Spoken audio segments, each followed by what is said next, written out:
చంద్రబాబు ముఖ్యమంత్రి అవ్వాలన్న ఆశ నెరవేరడంతో విజయవాడకు చెందిన మహిళలు మొక్కులు తీర్చుకున్నారు. పెనమలూరు నియోజకవర్గం కానూరులోని ఓ గేటెడ్ కమ్యూనిటీ అపార్ట్మెంట్ మహిళలు చంద్రబాబు సీఎం కావాలని కనకదుర్గమ్మకు మొక్కుకున్నారు. మొక్కు తీర్చుకునేందుకు మహిళలు ఇంద్రకీలాద్రి వద్ద మెట్ల పూజ చేశారు. కొండపైకి కాలినడకన వెళ్లి అమ్మవారిని దర్శించుకున్నారు. వైకాపా హయాంలో మహిళా రైతులు వేధింపులకు గురైన తీరును గుర్తు చేసుకున్నారు.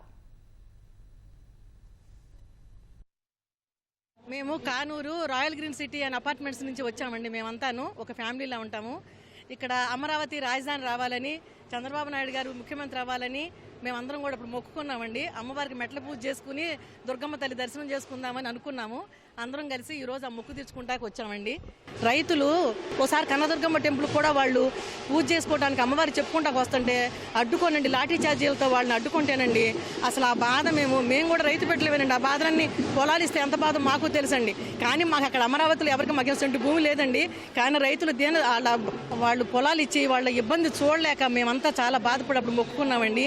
చంద్రబాబు నాయుడు గారు సీఎం అయితే అమ్మవారి దగ్గరికి వస్తామని చెప్పి మొక్కున్నాము. అందుకని చెప్పి మేమందరం వచ్చామండి. జై బాబు. కూటమి చంద్రబాబు నాయుడు గారు గెలిచారు. తర్వాత పవన్ కళ్యాణ్ జనసేన గెలిచారండి. ఆయన వారాహి వాహనం పెట్టినందుకు, వారాహి దీక్ష చేస్తున్నందుకు మేము నవరాత్రిలో అమ్మవారి దగ్గరికి వచ్చి మెట్లు పూజ చేస్తూ పైకి వెళ్తున్నాం. అందరూ బాగుండాలి, అందరూ మనం ఉండాలి. సీఎం గారు చంద్రబాబు నాయుడు గారు సీఎం అవటం వల్ల మెట్లు పూజ చేసుకుందామని వచ్చేసాము. ఎన్డీఏ కూటమి వల్లే సస్యశ్యామలంగా అవుద్దండి. పవన్ కళ్యాణ్ గారి నాయకత్వం, మోదీ గారి నాయకత్వం, చంద్రబాబు నాయుడు నాయకత్వం వల్లే మన ఆంధ్రప్రదేశ్ అభివృద్ధి చెందుద్దండి.